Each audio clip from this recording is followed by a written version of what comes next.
Boa tarde, o meu nome é Filipe Caetano, sou jornalista do Portugal Diário. Iniciamos esta semana um plano especial de programação de entrevistas com figuras da sociedade, aqui no Portugal Diário e no IOL. Estamos aqui na sede da FENPROF e vamos entrevistar o professor Mário Nogueira, secretário-geral da FENPROF. Começamos por uns 4 vídeos de professores que enviaram perguntas ao professor Mário Nogueira.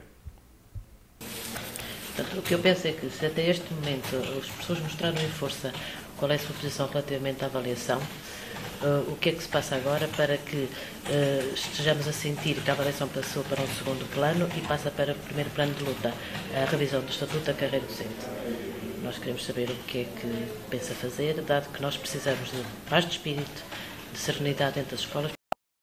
Então, eu gostava de perguntar ao Sr. Mário Nogueira o que é que ele pensa fazer, ou o que é que a plataforma pensa fazer em relação à perda de democracia que está a acontecer na gestão das escolas. Portanto, a nova legislação é um retrocesso em relação a todas as conquistas do 25 de Abril. Nós estamos a viver outra vez em ditadura. Portanto, o que é que pensa fazer a plataforma e, nomeadamente... Perguntava ao colega Mário Nogueira porque é que não estimula plenários democráticos em todo o país. Plenários não só para sindicalizados, mas para não sindicalizados, nomeadamente a nível regional, para que assim todos juntos possamos decidir a luta e é a forma mais democrática e combativa. Eu sou Fátima Gomes, da Escola Secundária de Barcelos, e eu gostava de perguntar ao Mário Nogueira porque é que não aposta, não acredita na verdadeira mobilização dos professores. Porque os professores estão mobilizados, corre-se risco com greves menores, com pequenas manifestações, de escutar os professores.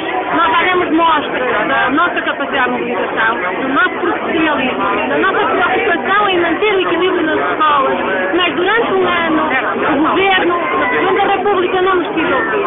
Portanto, agora chegou a hora de apostar realmente na verdadeira mobilização dos professores e avançar com uma greve que sinta, que faça chegar à opinião pública realmente tudo que está em causa. Foram as perguntas de alguns professores que enviaram então estes vídeos para o Portugal Diário. Foi apenas uma seleção dos vários vídeos que recebemos. São assuntos que estão no topo da atualidade, que vocês também têm abordado com frequência. Passamos à primeira pergunta, a questão da... os professores ficam com uma certa sensação de que a luta à contestação, à avaliação, ficou para um segundo plano em relação à luta, em relação ao Estatuto da Carreira Docente. Não é essa a sensação que as pessoas têm, porque sabem que isso não é verdade. Portanto, neste momento, eu diria, o grande motivo, a grande razão da luta dos professores é, de facto, a suspensão da avaliação este ano. Agora, é evidente que a luta dos professores, neste momento, passa por uma fase que é uma fase de escola. Portanto, a avaliação de desempenho dos professores não se suspende porque nós vamos fazer manifestações todos os dias, ou greves por tempo indeterminado, não é assim que se suspende. Suspende-se nas escolas. E aí, essa é uma luta muito exigente. É a principal luta que neste momento as pessoas têm que travar, que é a assunção de suspender a avaliação na sua escola e, principalmente, é uma decisão pessoal de não entregar os objetivos de avaliação. Esta é a principal e a mais exigente luta e, por isso, é que é aquela que nós estamos a travar. Eu diria até, se no dia de hoje, por exemplo, há uma luta que está a ser travada, é esta nas escolas contra a avaliação de desempenho. A questão do Estatuto, evidente que sempre teve para os professores, e tem para os sindicatos e para a FENPROF, é evidente que tem uma importância enorme por uma razão tão simples como esta. É que se nós, de facto, queremos, por exemplo, substituir este modelo de avaliação, e é disso que temos estado a falar, isso obriga à revisão do Estatuto da Carreira Docente, porque este modelo de avaliação não faz parte de um decreto autónomo que o estabelece. Faz parte do Estatuto da Carreira Docente, onde vem a divisão da carreira em categorias, onde vem a prova de ingresso, onde vem o modelo de avaliação, onde vêm as cotas. E, portanto, eu diria que rever o Estatuto da Carreira Docente não é mais importante do que suspender este ano a avaliação, mas também não é menos. São dois objetivos de luta dos professores que estiveram presentes nas manifestações, nas greves, nos abaixo-assinados e hoje na ação dos professores e nas prioridades dos sindicatos. Aproveito para perguntar, em relação à reunião da manhã, a sua expectativa para esta reunião com o Ministério da Educação? Assim, eu penso que a reunião da manhã, para já, resulta, e em primeiro lugar é preciso também dar esse destaque, de uma exigência dos professores, que o Estatuto da Carreira Docente volta a ser revisto, porque ele foi já revisto por este Governo, revisto de uma forma extremamente negativa, todas as soluções impostas, e portanto abrir uma nova revisão não era a intenção do Governo, mas era a intenção e era a exigência dos professores e conseguimos isso. Agora, o que dali vai resultar, vamos ver, amanhã, eu diria, é um primeiro teste, embora a questão principal, nós sabemos, vai decorrer em fevereiro e março, em que os temas centrais são em fevereiro a estrutura da carreira, e portanto onde nós proporemos o fim da divisão da carreira em categorias e em março a avaliação de desempenho. Amanhã é também importante, tem a ver com o ingresso na profissão, tem a ver com uma prova de ingresso que o Governo quer impor, no sentido de afastar da profissão recém-licenciados, jovens, alguns já até com muito tempo, algum tempo de serviço, anos até de serviço, avaliados inclusivamente e avaliados positivamente, porque não têm capacidade para, num exame de 90 minutos, se calhar, e em que os nervos e todos os fatores que nós sabemos normalmente existem em torno de uma sessão de exame, podem levar a que o colega não consiga ali provar aquilo que é e que é ser um bom professor. O Governo tem justificado a existência desta prova com o facto de algumas instituições de ensino superior, curiosamente até cita duas delas, não terem qualidade nas formações e inflacionarem notas, e aquilo que nós achamos surpreendente é que se o Governo sabe isso, e se até conhece quais são, o que quer dizer que provavelmente resultará não de um olhar exterior, mas de uma avaliação que foi feita à instituição, que o que nos surpreende é que então continua a pactuar com essas instituições, continua a reconhecer, a validar, a financiar os cursos e a considerar esses cursos como habilitação para a docência, e depois, em vez de intervir sobre a instituição, em vez de deixar de validar o curso, digo aos jovens, não, vão fazê-lo, nós reconhecemos-lo, e depois apanho-os cá no final e diga, pois, mas agora não serves para professor. Isto é de uma hipocrisia. Portanto, se o Governo tem que ter coragem, e deve tê-la, porque é verdade que há formação de professores em algumas instituições que não têm a qualidade desejada, então deve intervir sobre a instituição. E se for preciso, encerra o curso ou retira-lhe o reconhecimento para ser professor. E será isso que será então abordado, começado a ser abordado? É essa que vai ser a posição que a FENPROF defenderá. Sabemos que o Governo tem dito, o Ministério da Educação, que nem sequer está em causa, nem coloca a possibilidade de ser eliminada esta prova, o que mostra bem, veja bem, o espírito com que o Ministério parte para a negociação. Tem uma posição, sabe que os sindicatos têm outra. Podia dizer, bom, a nossa posição é esta, vamos discutir. Não, já veio dizer, a dos sindicatos está fora de causa. Isto não é negociar. Tem essa sensação que quando entra para uma reunião com o Ministério vai bater quase no muro e voltar. Temos essa sensação. A negociação para o Ministério são os aspectos formais. As convocatórias, que desta vez nem sequer isso foi respeitado, os prazos, mas normalmente as convocatórias vêm nos prazos indicados, a reunião faz, a parte formal é respeitada. A parte de negociação efetiva, aquilo que exige uma atitude democrática, aquilo que de facto é negociar, isso tem estado sempre ausente. Sempre ausente. Nem lhe consigo dizer um processo negocial em que tivesse havido negociação efetiva. Até me recordo, recentemente, em dezembro, quando no dia 15 e depois passou para 11, houve uma reunião com a Sra. Ministra da Educação chamada de Agenda Aberta para discutir o problema da avaliação, precisamente o problema da avaliação este ano. A agenda era aberta. Portanto, uma agenda aberta o Ministério tem uma posição, os sindicatos têm outra, vamos discutir, vamos encontrar um consenso. A agenda era aberta. A primeira coisa que a Sra. Ministra nos disse na reunião da agenda aberta foi: a agenda é aberta, mas a decisão já está tomada.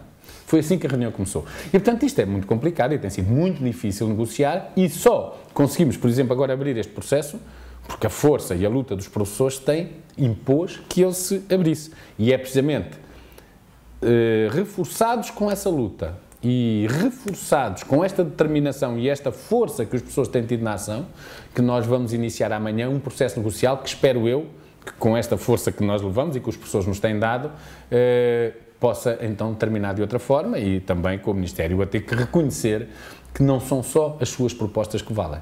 Avançamos então rapidamente para as questões dos nossos leitores. Segunda pergunta, a questão da gestão escolar. A leitora Maria Albertina Oliveira fala de uma certa perda de democracia nas escolas. Eu não diria uma certa, eu diria quase uma total. Aliás, essa... Fala até quase no regresso à ditadura. Pois, não sei se é o regresso à ditadura, poderá ser um exagero, se nós nos lembrarmos o que foi a ditadura, claro, mas é para aí que isto parece caminhar, porque de facto aquilo que o Ministério da Educação veio fazer foi com um discurso de reforço da autonomia das escolas, retirar autonomia às escolas. As escolas podiam escolher entre ter um diretor ou um órgão colegial, 98% tinham escolhido o órgão colegial, o Ministério impôs o diretor. As escolas poderiam escolher se o diretor era ou não era o Presidente do Conselho Pedagógico e aqui, até fazendo alguma distinção entre o plano administrativo e o plano pedagógico, o Ministério da Educação impôs que o diretor era o Presidente do Conselho Pedagógico. Há um concurso que, para a seleção e depois uma eleição com um colégio eleitoral restrito que escolhe o diretor, e que até, em nossa opinião, é ilegal, o que até é ilegal.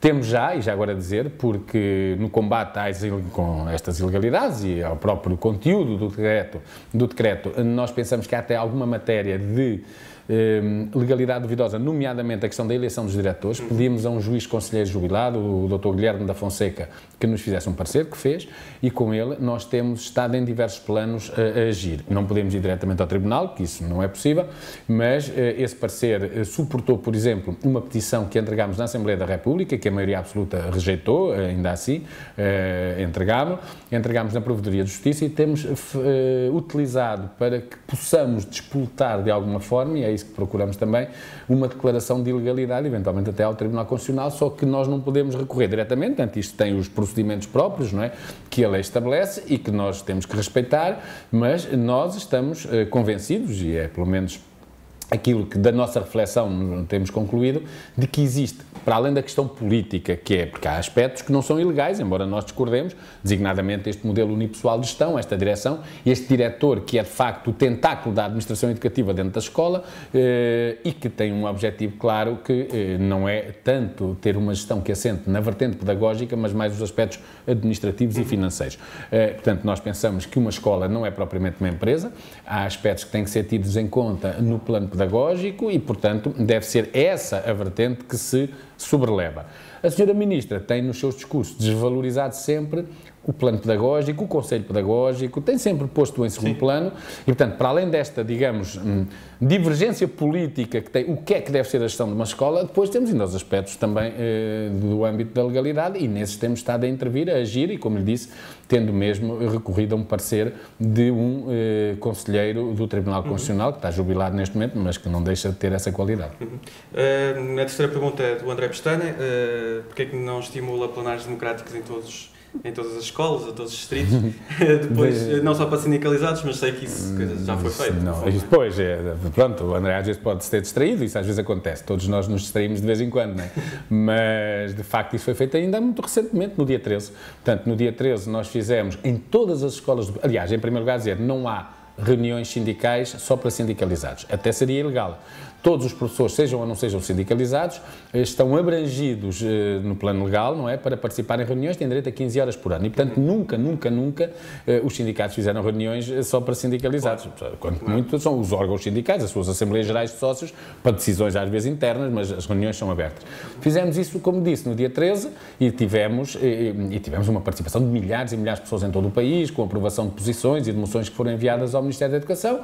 Naturalmente que teremos outras reuniões, agora, como é óbvio, a própria lei estabelece alguns limites e, portanto, nós temos que também gerir os tempos de reuniões com os momentos em que elas se produzem. O dia 13 foi muito importante, porque para além de podermos ter discutido com os colegas, e foi o que fizemos, qual deveria ser a estratégia negocial agora da revisão do Estatuto, também qual era a sua disponibilidade e quais os seus compromissos para manter nas suas escolas esta suspensão, e posso dizer que do dia 13 de janeiro para cá aumentou de uma forma muito significativa o número de escolas que suspenderam a avaliação, portanto, teve muita importância o dia 13 também a esse nível, e depois também para discutir com os colegas, porque essa era uma discussão que nós queríamos ter, como é que era do ponto de vista da disponibilidade para prosseguir as lutas, caso, obviamente, se mantivesse este clima de crispação, porque nós não fazemos lutas como por fazer lutas, as lutas não são objetivos nem finalidades, são meios. Se calhar entra aqui a outra pergunta, uma luta que tem sido reivindicada até pelos movimentos que não estão associados à FENPROF, movimentos independentes, até fizeram uma manifestação no último sábado à frente do Palácio de Belém. A professora Fátima Gomes que falou de uma greve por tempo indeterminado. Isso é praticável? Não, assim, eu penso que há uma coisa que é importante, é a disponibilidade para lutar. Isto é importante. Depois, independentemente das pessoas dizerem que é uma greve por tempo indeterminado, uma greve de 3 dias, de uma semana, de um dia, uma greve de 1 hora, uma greve ao serviço extraordinário, uma greve ao serviço de avaliações, não importa. Há uma coisa que é comum a todos os professores neste momento. É a sua disponibilidade para continuarem a lutar, caso o Ministério da Educação e o Governo continuem a desenvolver as suas políticas e a impor estas regras de estatuto e de avaliação que todos conhecemos. Agora, nós temos que desenvolver lutas que sejam lutas que unem. E nós temos, neste momento, um património de luta que construímos muito forte. Tivemos 2 manifestações com mais de 100 mil pessoas, uma com mais de 120 mil, tivemos 2 greves com mais de 90%, tivemos os 2 maiores abaixo-assinados de sempre com mais de 70 mil assinaturas e, portanto, não podemos correr riscos, porque seriam aproveitados politicamente pela outra parte. A outra parte que é o Ministério, que neste momento sabe perfeitamente que os sindicatos estão reforçados pela luta dos professores, e que, portanto, a última coisa que nós podemos fazer é fragilizarmos-nos. E eu diria assim, uma greve por tempo indeterminado não é só não ir dar aulas, o que já seria discutível, mas não é só isso. É não ir dar aulas e assumir que se prescinde por tempo indeterminado do salário.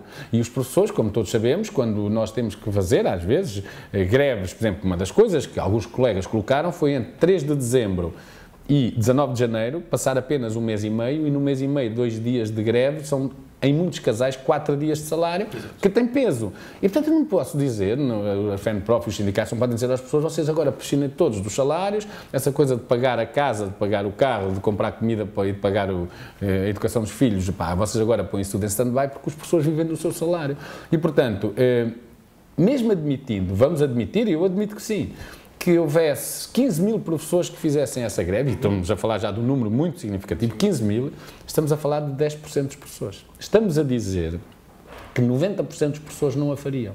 E, portanto, nós não podemos passar de um patamar que é 90% dos professores estão envolvidos na luta, para um patamar em que 90% dos professores, mesmo que simpatizem com ela, por razões óbvias, não podem estar envolvidos na luta. O Governo aproveitaria para dizer estão 10% em greve. Eu não sei se estariam tantos. E, portanto, nós temos que ter a sensibilidade, e eu tenho, e todos nós temos na FENPROF, para esta disponibilidade das pessoas para lutarem. Depois, na decisão da forma de luta, temos que ter, claro, o realismo das situações e perceber o que é que as pessoas farão ou não em grande número. No dia 13, ainda há pouco falávamos disso, uma das discussões foi essa, e quero dizer que foi praticamente nula a disponibilidade dos professores para uma greve desse tipo, e mesmo pedindo-nos que em greves futuras possamos ter aqui também uma boa gestão de calendário, precisamente porque isto tem custos, e são custos que são bem pesados em algumas famílias, não é? Vou aproveitar aqui uma pergunta enviada também por uma pessoa conhecida que tem assumido um papel de protagonismo quase nesta altura, até de forma quase independente, que é o professor Paulo Guinote, e que fez esta pergunta. Já abordámos um pouco isto, mas está a FENPROF disposta a desenvolver ações em tribunal que contestem escola a escola a implementação do modelo de avaliação e a escolha dos diretores executivos, caso seja facultado um parecer fundamentado nesse sentido? Falámos há bocado do parecer. Sim, pronto, é o que eu lhe disse, nós temos esse parecer e até temos o parecer de um juiz conselheiro do Tribunal Constitucional e mais... Mas a questão é que ele vai um pouco mais... Será mesmo possível agir em tribunal?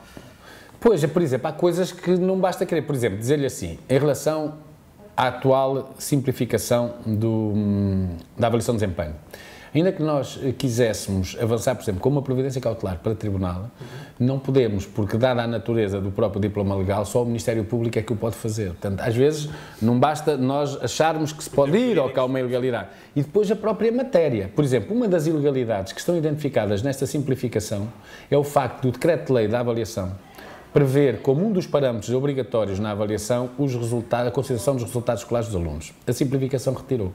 Ora bem, eu não me parece que fosse coerente da nossa parte, que tanto lutámos contra esse parâmetro dos resultados escolares, que agora fôssemos colocar em tribunal precisamente a simplificação por esta razão. Por esta razão. Pronto, e portanto há aqui aspectos que nós contestamos, mas que não são contestáveis em tribunal. Eu quero dizer que para nós, FENPROF, o recurso aos tribunais é uma forma importante também de travarmos alguns combates, e a FENPROF neste momento, posso lhe dizer, terá em tribunal centenas e centenas de processos ligados ao acesso a titular, dos concursos de titular, as questões da avaliação de desempenho do ano passado, questões que têm a ver com os concursos. Nós temos centenas de processos em tribunal. Nenhum diploma legal que saia deixa de ter, quando é publicado, aliás, durante a fase de negociação e quando é publicado, uma apreciação imediatamente dos nossos juristas. Percebe? Portanto, nós fazemos sempre isso. Agora, esta ação jurídica e esta frente judicial são complementares da ação principal. Porque o grande problema, por exemplo, na avaliação, não são as ilegalidades, antes fossem. O grande problema é o próprio modelo, e o modelo não é ilegal. E, portanto, nós não podemos ir pôr em tribunal a própria lei que estabelece a lei e que é legal, que é a lei. Portanto, aí, eu acho que devemos usar a frente jurídica, mas nunca criar a ilusão, e sei que não é isso que o Paulo Guinote, aliás, até trocámos aqui há alguns meses, precisamente a esse propósito, e sei que não é isso que o Paulo Guinote pretende dizer. Não é. Eu sei que não, e sei que ele tem a plena consciência, e há dias ele escrevia num jornal nacional, precisamente, porque é que não entrega os objetivos individuais, e, portanto, esta é a luta, e está na luta, e não é essa a questão. Portanto, a frente jurídica é uma frente importante, mas termos algum cuidado de não é em nós, mas até nos nossos colegas, não criarmos a ilusão de que por ali se resolve os problemas, porque aí não resolve. E tem outro problema que é o tempo.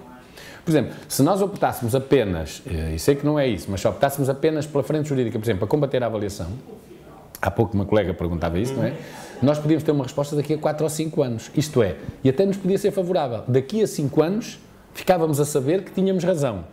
Mas naquele ano, que era este, tínhamos que fazer tudo, porque daqui a 5 anos já vinha tarde, não é? Portanto, temos que ter aí algum cuidado nessa frente e não criar ilusões, mas também não a desvalorizar.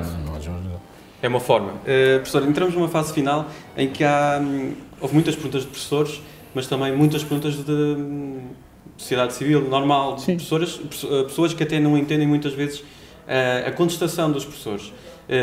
Sei que tem sentido até, há pessoas que já têm levantado essas dúvidas e há questões genéricas, uma que as pessoas ainda não entenderam porque é que os professores estão a contestar a avaliação. Por exemplo, um leitor aqui, Adriano Homem, que diz porque esta insistência em não querer que os professores façam avaliação ou porque não devem fazer avaliação. Se estão habilitados, qual o problema? Ainda há provas disso mesmo. Explicando sem serem para professores, não é? Ou seja, para todos nós. Este ano, vamos pôr, porque é que os professores este ano, vamos pôr assim, querem suspender a avaliação? Não é porque tenham medo de ser avaliados, e até porque os professores lidam no dia-a-dia com a avaliação. E, portanto, se lidam no dia-a-dia com a avaliação, o problema não é avaliarem ou serem avaliados. O problema é como é que são e que modelo é avaliado. E um dos aspectos que nós temos criticado mais neste modelo é, de facto, a sua natureza burocrática. Envolve as pessoas em procedimentos que ainda por cima são impostos em momentos muito complicados e muito exigentes do ano letivo no trabalho com os alunos, por exemplo, exato, e que faz com que seja retirada aos professores a disponibilidade para trabalhar com os alunos. Dizer uma coisa em relação a este ano, os professores este ano querem a suspensão da avaliação e poder-se dizer assim, estão com medo no fim de terem classificação negativa. Não estão, porque a lei este ano já consagra que, se um professor tiver insuficiente ou regular, ou seja, as duas classificações que têm penalizações, não produz efeitos, porque é precisamente um ano, não é experimental, mas é um ano, digamos, que ainda não é absoluto na aplicação do modelo. E, portanto, eu diria assim, se os professores pensarem em si, se os professores pensarem apenas no aspecto profissional, se os professores pensarem apenas nos prejuízos ou nas penalizações que podem ter este ano, os professores não têm nenhum problema em que esta avaliação vá por diante. Os professores estão a pensar, sabem quem? Nos alunos. Estão a pensar nas escolas. Porquê? Porque se formos ver os calendários da avaliação deste ano, os momentos mais trabalhosos, os momentos que exigem maior envolvimento dos professores, os momentos que potencialmente mais conflituosos do ano, que é quando os professores são obrigados a preencher as fichas de autoavaliação, quando são avaliados pelas fichas de avaliação, quando são classificados, quando têm que reunir com os avaliadores para aplicar as cotas, são em junho e julho. São quando os alunos andam a fazer os exames. São quando os alunos estão a tentar recuperar, às vezes, num ano menos feliz e precisam de maior apoio dos professores. Ou seja, o momento mais sensível do ano, que é o final do ano. O momento em que os professores mais têm de apoiar os seus alunos. O momento em que têm que estar mais disponíveis e mais libertos de qualquer outra coisa para poderem concentrar-se nos seus alunos, porque é decisivo para os aluns. Para alguns é o terminado secundário ou acesso ao ensino superior. Esse momento é o momento que este modelo de avaliação introduziu nas escolas, precisamente os procedimentos que mais exigem dos professores que se abstraiam de tudo o resto. Ou seja, é o próprio Ministério da Educação que quer que os professores se distraiam dos seus alunos e se metam nesta discussão da avaliação no momento em que eles não se podem distrair dos alunos. E, portanto, não é um problema dos professores ou de eventuais prejuízos que tenham. E por isso é que os professores, numa atitude, eu quero dizer, de uma grande responsabilidade, porque sabem quem é que vai ser o principal penalizado neste processo, se isto avançar assim, são as pessoas que, assumindo uma atitude de grande profissionalismo, de grande responsabilidade e resistindo até a manobras intimidatórias e ameaças do Ministério da Educação, que estão a decidir levar por diante esta suspensão em nome dos superiores interesses da escola pública e em nome dos interesses dos alunos e das suas aprendizagens. E, portanto, é uma irresponsabilidade do Ministério da Educação e o Governo e o Grupo Parlamentar do Partido Socialista, salvo honrosas exceções, pretender que esta avaliação vá para a frente como está, porque eu já disse isso há dias a umas associações de pais com quem reuni. O grande problema, a grande questão, o grande fator de instabilidade que neste momento pode existir para as escolas não é os professores fazerem lutas em momentos decisivos no ano. É este modelo de avaliação que impõe estes procedimentos em momentos decisivos do ano. E é em relação a isto que o PS, que o Governo, que o Primeiro-Ministro e que o Ministério da Educação não têm nenhuma sensibilidade. E eu gostaria, de facto, de ouvir também os pais, as famílias, não é? Manifestarem-se contra o Ministério da Educação por estar a introduzir este fator de instabilidade nas escolas quando os seus filhos mais precisam de estabilidade, tranquilidade e serenidade. E os nossos leitores falam aqui, em primeiro lugar, de uma pergunta que é transversal, que é, afinal, já houve avaliação ou não houve avaliação noutras alturas, se isto realmente foi algo introduzido por este Governo, e em segundo lugar, qual o vosso modelo de avaliação alternativa? É uma mentira o que o Governo tem dito. A avaliação existe desde 1990. Portanto, a avaliação dos professores até no 89, 90 não existia. A partir daí passou a existir no Estatuto da Carreira Docente, passou a haver uma regulamentação que penso que é de 91 ou 92 e, portanto, a avaliação existe há 15 anos. Agora, há uma coisa que este Governo... e mais, quero dizer, e há professores que foram penalizados na carreira por terem tido não satisfaz. Portanto, não é verdade que toda a gente teve satisfaz e ponto final. Não é verdade. Não é verdade.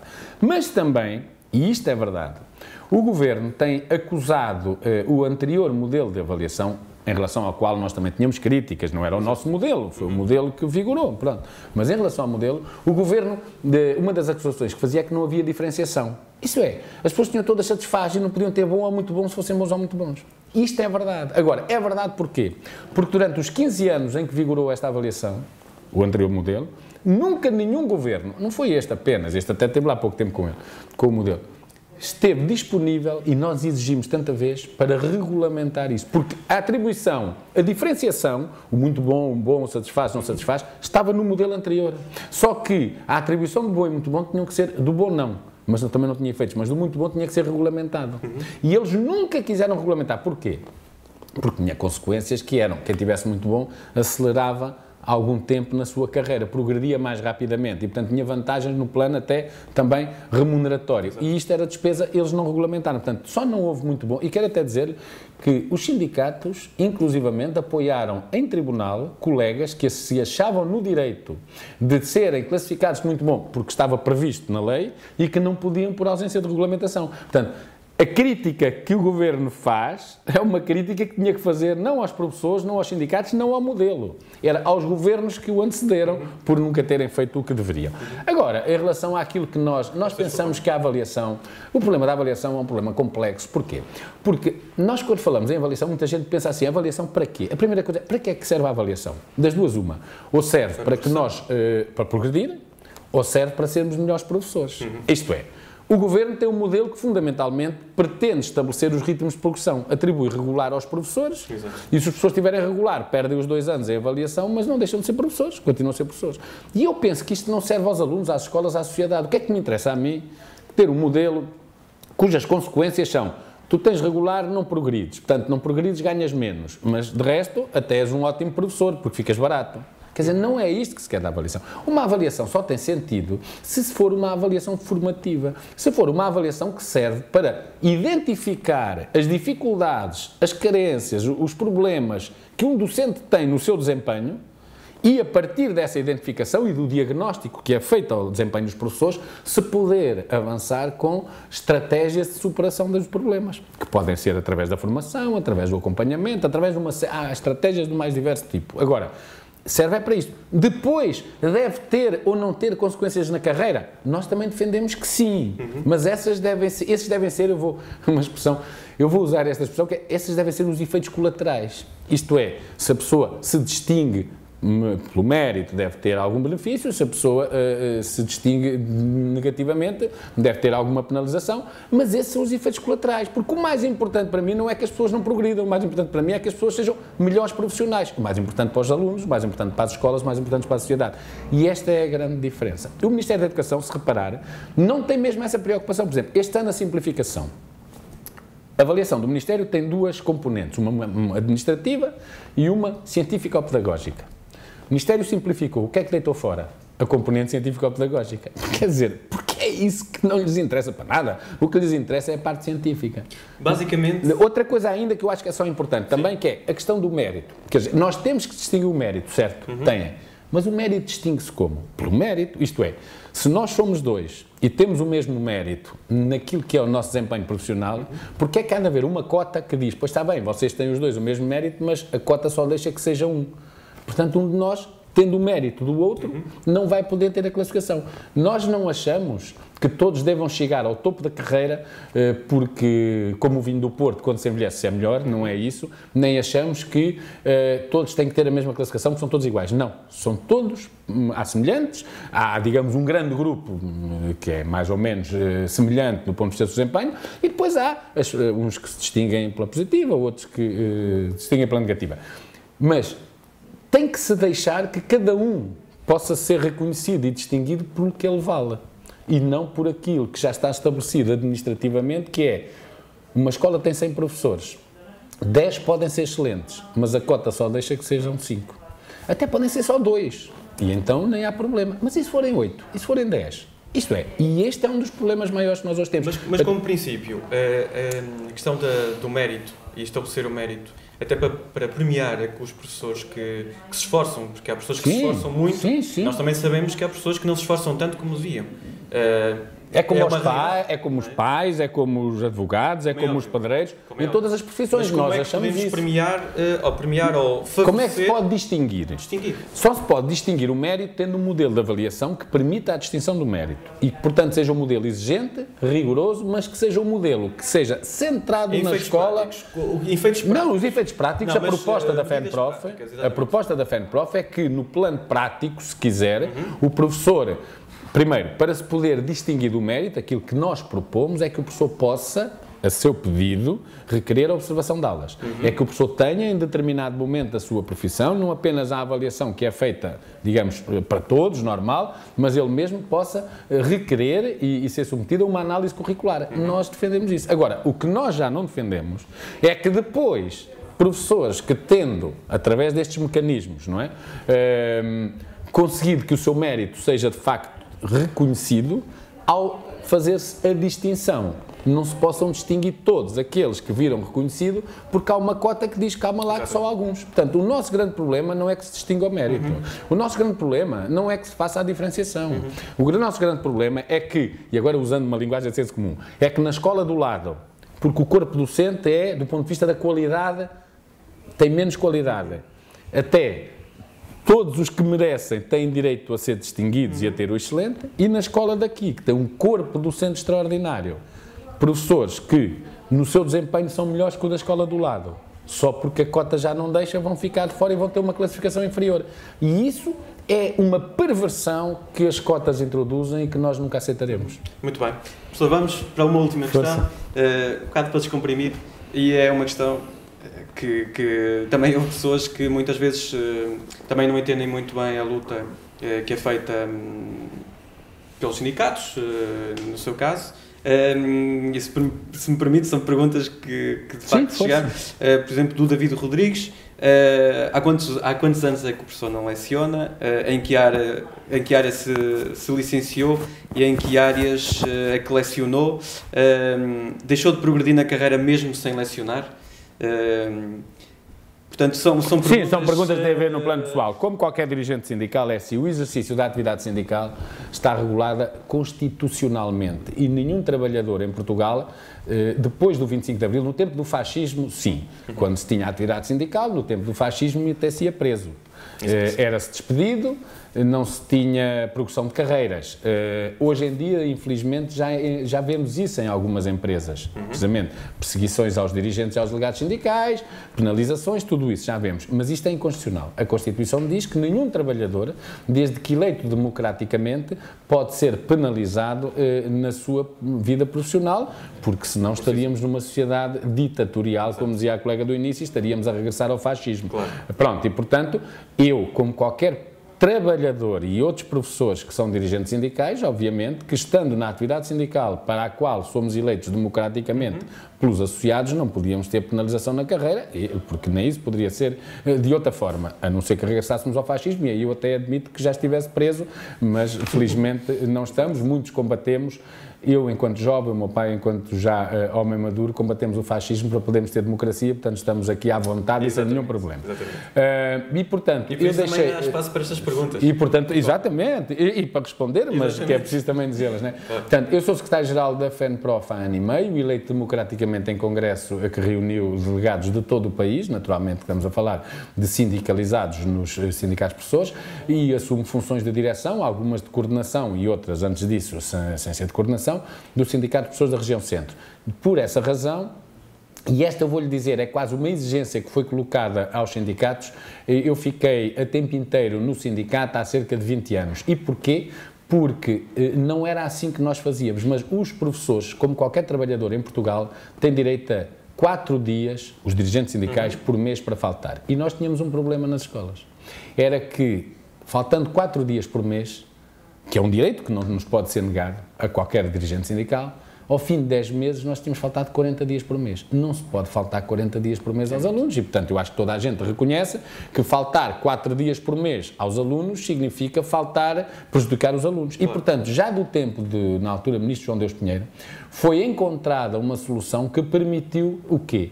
Que os dirigentes sindicais dos professores, para não estarem a faltar aos seus alunos e a penalizar os alunos, pudessem ficar dispensados de serviço letivo, sendo substituídos por colegas seus no exercício da profissão. Há um colega meu que me está a substituir na minha escola, porque é a única forma de não penalizar. Eu quero lhe dizer que já durante muitas vezes, e muitas vezes, que me apeteceu estar na escola.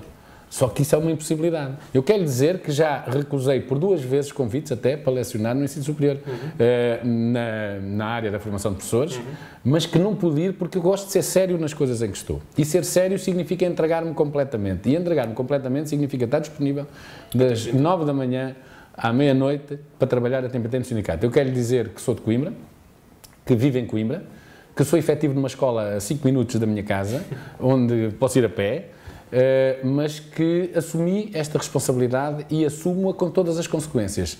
Estou no sindicato há tanto tempo, podia não estar, podia ter feito outras opções, até podia estar num desses partidecos de poder, mas partidos de poder, os grandes partidos, se calhar hoje era deputado e tinha grandes vantagens com isso. Isso não tenho nada, tenho o vencimento que teria se estivesse na escola e tenho um afastamento dos amigos, da família, de toda a gente, diariamente, porque me exige estar aqui em Lisboa. Mas faço isso por opção, faço isso porque entendo que devo fazer. Quando entender que não devo, não faço, não sou obrigado a fazer. É uma questão de opção, de militância, de responsabilidade que eu assumo. Agora, quero dizer-lhe também que, e sem qualquer tipo de vantagem, a não ser a vantagem de poder sentir muito orgulhoso e muito honrado de poder defender uma classe profissional como esta. Só falta explicar então o trajeto antes de chegar ao sindicalismo. Pronto, eu comecei, portanto, em jovenzinho, ainda no meu liceu, nas associações de estudantes, sempre me envolvi, habituei-me a lidar com a democracia em casa, porque o meu pai, de facto, era um homem que lutou contra o fascismo, como eu já disse. Fui escoteiro porque, na altura, era a alternativa para não ser da mocidade portuguesa e, portanto, essas coisas fascistas lá em casa não entravam. Depois, acabei o meu 7º ano de liceu em 1975 e, na altura, a minha formação de liceu era para fazer o curso para professor, sempre gostei de matemáticas, portanto a minha orientação era matemática, e em 75 foi criado o serviço cívico, ou seja, eu durante um ano, no meu caso e outros nos sítios, fui colocado nas limpezas do hospital em Tomar, em 1975, porque eu sou de Tomar, e outros, noutros serviços, outros colegas comigo. Na altura, muitos de nós procurámos uma saída, estávamos na Revolução, 16 anos, portanto íamos sair de casa, íamos para Coimbra, uma saída que não nos exigisse esse serviço cívico, e a saída na altura eram as então escolas de magistério, tinham sido reestruturadas, tinham sido reorganizadas, passaram a ter 3 anos, depois foi o bacharelato na altura, e não exigiam a passagem passagem para o serviço cívico. E, por exemplo, eu fiz a minha candidatura em Coimbra, éramos 1000 e tal candidatos para 90 vagas, precisamente por este motivo que lhe disse. Terminei aí o curso, estive ainda 3 meses desempregado. Entretanto, comecei a trabalhar em janeiro de 79 e fui de 78, de 79, exato, em janeiro de 79. Terminei o curso em julho de 78, comecei a trabalhar em janeiro de 79. Fui, entretanto, matriculei-me em Economia também, uma vez que era a área que eu queria fazer, mas o meu afastamento a dar aulas, onde tinha que fazer viagens todos os dias, não me permitiam ir às aulas e, portanto, ao fim de algumas cadeiras, acabei por ter de desistir do curso de Economia. Mantive-me durante 10 anos, mais que em várias escolas, nunca estive muito tempo em escolas que fossem perto de casa, tive sempre que me deslocar muito, em professor do primeiro ciclo, exatamente. Depois acabei por fazer a minha licenciatura, então já em ensino, portanto na Escola Superior de Educação, de Coimbra ainda, portanto mais 2 anos, portanto aos 3. Portanto, fiz essa formação toda e a partir daí tenho estado, pronto, pelas razões que já antes disse também, já agora dizer que essa minha licenciatura também foi depois em ensino, mas numa área que eu acho que é muito importante, que é a área das questões da educação especial e, portanto, dos problemas comportamentais dos alunos. Portanto, estou aqui democraticamente, como lhe disse, eleito, com uma, digamos, não é missão nenhuma, mas é com uma responsabilidade que assumo por inteiro, que é esta, como disse, e com um orgulho muito grande em perceber que as pessoas se revêem na atividade que nós todos aqui neste coletivo desenvolvemos e em que eu dou muitas vezes a cara. Isso faz-me sentir muito bem, faz-me sentir motivado e mobilizado para já continuar até 2010, que é quando termino o meu mandato na FENPROF, depois logo veremos, não é? E para ter sido um dos rostos, e reconheço e assumo, que por razões que eu acho que são justas, que são justíssimas, que não é apenas a defesa das pessoas, mas de uma escola pública de qualidade, deu combate a este governo e vai continuar a dar, porque acho que este governo foi o pior governo no plano da relação democrática e no plano negocial que existiu com os professores, e foi o governo que mais contribuiu para a degradação da escola pública e da sua qualidade, apesar de estudos como aquele que o governo encomendou e pagou e que ontem divulgou, poderem fazer supor outra coisa que não é verdadeira. Muito bem. Professor Mário Nogueira, muito obrigado pela sua disponibilidade. Foi então a entrevista dos leitores do Portugal Diário com a minha mediação. Espero que tenham gostado. Até para a próxima semana.